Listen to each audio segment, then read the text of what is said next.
The Slanderer by Anton Chekhov. Adapted by Nicholas Melbrew from the translation by Herman Bernstein, and read by Michael Robert Brown. Sergey Kapitonlch Akhineyev, the teacher of calligraphy, gave away his daughter Natalia in marriage to the teacher of history and geography, Ivan Petrovich Loshadinich. The wedding feast went on swimmingly. They sang, danced, and played in the parlour. Waiters, hired for the occasion from the club, bustled about hither and yon like madmen in black frock coats and soiled white neckties. A loud noise of voices smote the air. From the outside, people looked in at the windows. Their social standing gave them no right to enter. Around midnight, the host Akhineyev made his way to the kitchen to see whether everything was ready for the supper. The kitchen was filled with smoke from the floor to the ceiling, the smoke itself pungent with the odours of geese, ducks, and many other dishes. Victuals and beverages were scattered about on two tables in artistic disorder. Martha, the cook, a stout red-faced woman, was busying herself near the loaded tables. "Show me the sturgeon, my dear," said Akhineyev, rubbing his hands and licking his lips. "What a fine aroma! I could just devour the whole kitchen. Well, let me see the sturgeon." Martha walked up to one of the benches and carefully lifted a greasy newspaper. Beneath that paper, in a huge dish, lay a big, fat sturgeon, amid capers, olives, and carrots. Akhineyev glanced at the sturgeon and heaved a sigh of relief. His face became radiant, his eyes rolled. He bent down and, smacking his lips, gave vent to a sound like a creaking wheel. He stood a while, then snapped his fingers for pleasure and smacked his lips once more. Mwah! "Aha! The sound of a hearty kiss! Whom have you been kissing there, Marfusha?" Someone's voice was heard from the adjoining room, and soon the closely cropped head of Vankin, the assistant school instructor, appeared in the doorway. "Whom have you been kissing here?" "Ah, very good. Sergey Kapitonlch. A fine old man indeed. With the female sex, tete-a-tete." "I wasn't kissing at all," said Akhineyev, confused. "Who told you, you fool?" "I merely smacked my lips on account of... in consideration of my pleasure at the sight of the fish." "Tell that to someone else, not to me!" exclaimed Vankin, whose face expanded into a broad smile as he disappeared behind the door. Akhineyev blushed. "The devil knows what may be the outcome of this," he thought. "He'll go about tittle-tattling now, the rascal. He'll disgrace me before the whole town, the brute."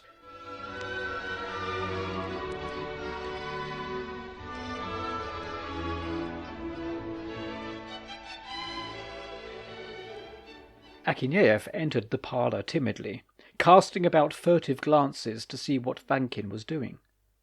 Vankin stood near the piano, and, deftly bending down, whispered something to the inspector's sister-in-law, who was laughing.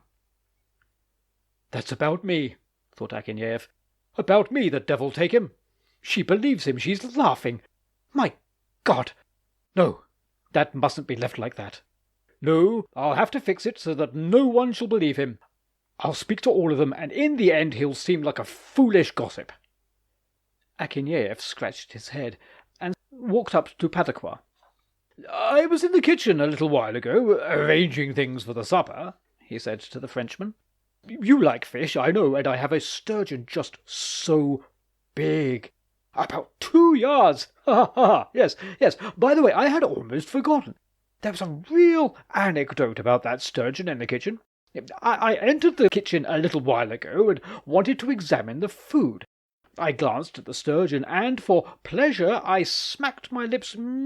It was so piquant. And just at that moment the fool Vankin entered and says, 'Ah ha, you have been kissing here with Martha.' Oh, just think of it. With the cook. What a piece of invention, that blockhead.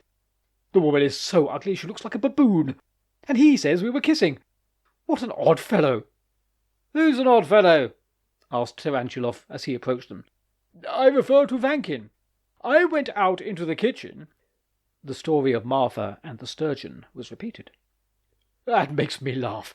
What an odd fellow he is.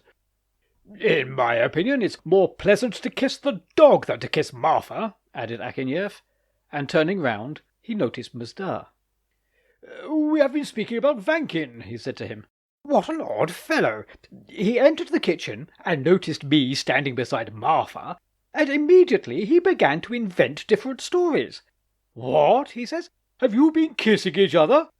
He was drunk, so he must have been dreaming. And I said, I would rather kiss a duck than kiss Martha. And I have a wife, said I. You fool. He made me appear ridiculous. Who made you appear ridiculous? Inquired the teacher of religion, addressing Akhineyev. Vankin. I was standing in the kitchen, and looking at the sturgeon.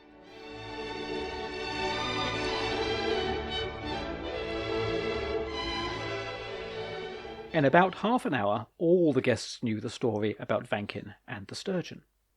Now let him tell, thought Akhineyev, rubbing his hands. Let him do it. He'll start to tell them and they'll cut him short. Don't talk nonsense, you fool, we know all about it. And Akhineyev felt so much appeased that for joy he drank 4 glasses of brandy over and above his fill. Having escorted his daughter to her room, he went to his own, and soon slept the sleep of an innocent child, and by the following day he no longer remembered the story of the sturgeon. But alas, man proposes, and God disposes. The evil tongue does its wicked work, and even Akhineyev's cunning did not do him any good.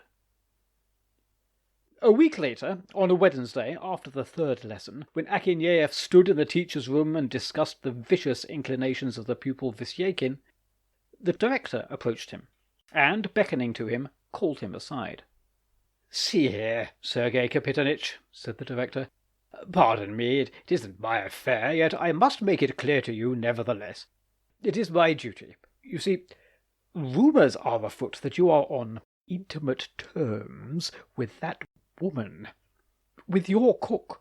It isn't my affair, but you may be on intimate terms with her, you may kiss her, you may do whatever you like, but please don't do it so openly. I beg of you. Don't forget that you are an educator. Akhineyev stood as though frozen and petrified. Like one stung by a swarm of bees and scalded with boiling water, he went home. On his way, it seemed to him as though the whole town stared at him, as at one smeared with tar.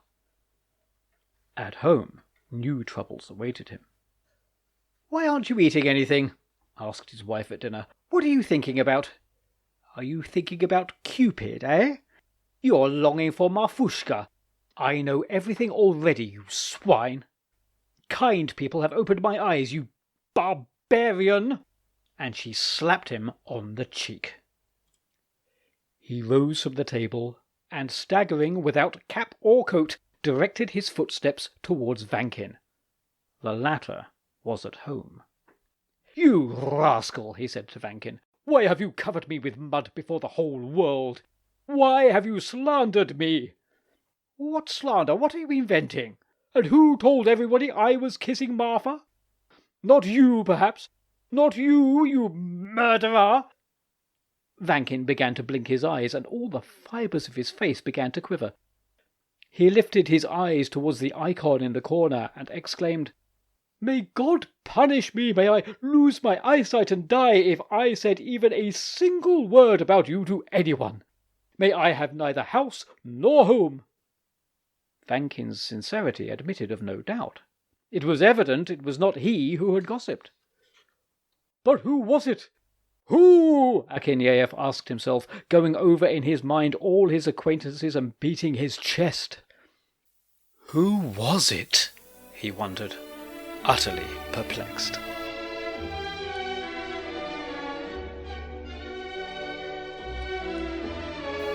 That was The Slanderer by Anton Chekhov, translated by Herman Bernstein, adapted by Nicholas Melbrew, and read by Michael Robert Brown.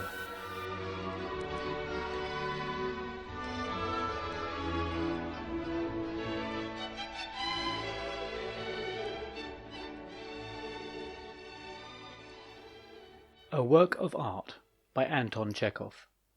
Translated by Constance Garnett and read by Michael Robert Brown. Sasha Smirnov, the only son of his mother, holding under his arm something wrapped up in issue 223 of the Financial News, assumed a sentimental expression and went into Dr. Koshelkov's consulting room. "Ah, dear lad," was how the doctor greeted him. "Well, how are we feeling? What good news have you for me?" Sasha blinked, laid his hand on his heart, and said in an agitated voice, "Mamma sends her greetings to you, Ivan Nikolaevich, and told me to thank you. I am the only son of my mother, and you have saved my life. You have brought me through a dangerous illness, and we do not know how to thank you." "Nonsense, lad," said the doctor, highly delighted. "I only did what anyone else would have done in my place." "I am the only son of my mother. We are poor people and cannot of course repay you, and we are quite ashamed, doctor, although, however, Mamma and I, the only son of my mother, earnestly beg you to accept in token of our gratitude this object, an object of great value, an antique bronze, a rare work of art." "You shouldn't have," said the doctor, frowning. "What's this for?" No, please do not refuse," Sasha went on muttering as he unpacked the parcel. "You will wound Mamma and me by refusing. It's a fine thing, an antique bronze. It was left to us by my deceased father, and we have kept it as a precious souvenir. My father used to buy antique bronzes and sell them to connoisseurs. Mamma and I run the business now." Sasha undid the object and put it solemnly on the table. It was a not very tall candelabra of old bronze and artistic workmanship. It consisted of a group. On the pedestal stood two female figures in the costume of Eve, and in attitudes for the description of which I have neither the courage nor the fitting temperament.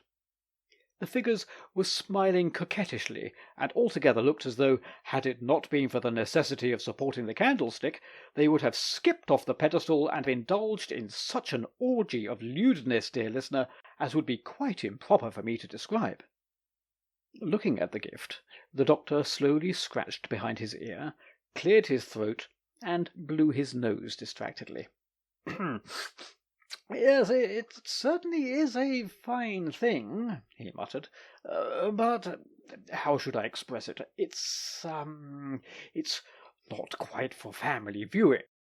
It's not simply décolleté, but beyond anything, dash it all." "How do you mean?" "The serpent tempter himself could not have invented anything worse. Why, to put such a phantasmagoria on the table would be defiling the whole flat." "What a strange way of looking at art, doctor," said Sasha, offended. "Why, it is an artistic object. Look at it. There's so much beauty and elegance that it fills one's soul with a feeling of reverence and brings a lump to one's throat. When one sees anything so beautiful, one forgets everything earthly. Just look! Such movement, such atmosphere, such expression." "I understand all that very well, my dear boy," the doctor interposed, "but, you know, I am a married man, a family man. My children run in here, ladies come in." "Of course, if you look at it with the eye of the rabble," said Sasha, "then this exquisitely artistic work may appear in a certain light, but, doctor, elevate yourself above the hoi polloi, especially as you will wound Mamma and me by refusing it. I am the only son of my mother. You have saved my life. We are giving you the thing most precious to us, and I only regret that I have not the pear to present to you." "Well, thank you, my dear fellow. Honestly, I am very grateful. Give my respects to your mother, but really consider, my children play in here. Ladies come." "However, let it remain. I see there is no arguing with you." "And there is nothing to argue about," said Sasha, relieved. "You can put the candlestick here, by this vase. Such a pity we do not have the pear to it. Such a pity. Well, goodbye, doctor." After Sasha's departure, The doctor looked for a long time at the candelabra, scratched behind his ear, and ruminated. "It's a superb piece, there's no denying it," he thought, "and it would be a shame to throw it away, but it's impossible for me to keep it. What a conundrum! To whom can I make a present of it, or to what charity can I give it?" After long cogitation, he recalled his good friend, the lawyer Chekhov, to whom he was indebted for the management of some legal business. Excellent, the doctor decided. It would be awkward for him as a friend to take money from me, and it will be very suitable for me to present him with this. I will take him the devilish thing. He, luckily, is a bachelor, and rather liberal. No sooner thought than done. The doctor put on his hat and coat, took the candelabra, and headed off to Chekhov's. "How are you, my friend?" he said, finding the lawyer at home. "I've come to see you, to thank you for your efforts. You won't take money, so you must at least accept this thing here. See, my dear fellow, the thing is magnificent." On seeing the bronze, the lawyer was moved to indescribable delight. "What a specimen!" he chuckled. "Deuce take it, to think of them imagining such a thing, the devils! Exquisite! Ravishing! Where did you get hold of such a delightful thing?" But having poured out his ecstasies, the lawyer looked timidly towards the door and said, "Oh, you must take back your present, old chap. I can't accept it." "Why?" cried the doctor, disconcerted. "Why? Why, because my mother is often here. I have clients. Besides, I should be embarrassed if my servants saw it." "Nonsense, nonsense! Don't you dare to refuse," said the doctor, gesticulating. "It's churlish of you. It's a work of art. Such movement, such expression! I won't even talk of it. You will offend me. Perhaps one could plaster over it, or stick on fig leaves." But the doctor gesticulated more violently than before, and, dashing out of the flat, went home, only too glad that he had succeeded in getting the present off his hands.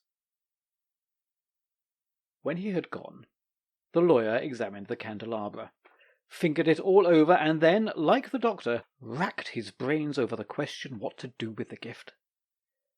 "It's a fine thing," he mused, "and it would be a pity to throw it away and improper to keep it. The very best thing would be to make a present of it to someone.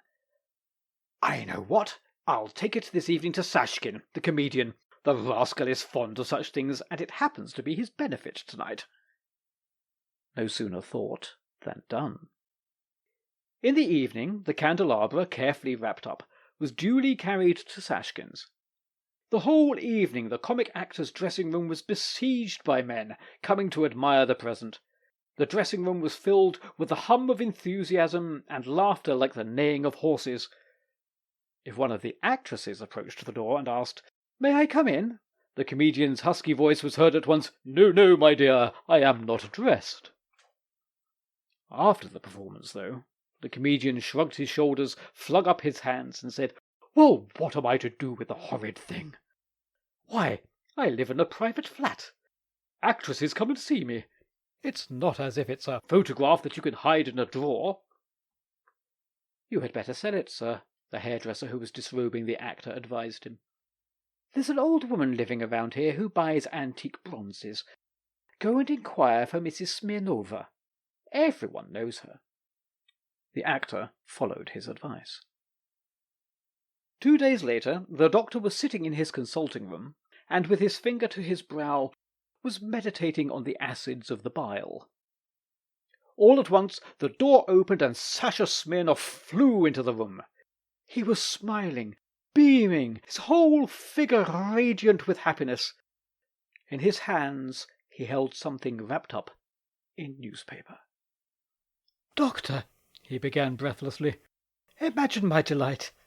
Happily for you, we have succeeded in picking up the pear to your candelabra. Mamma is so happy. I am the only son of my mother. You saved my life." And Sasha, all of a tremor with gratitude, set the candelabra before the doctor. The doctor opened his mouth, tried to say something, but said nothing. He was speechless.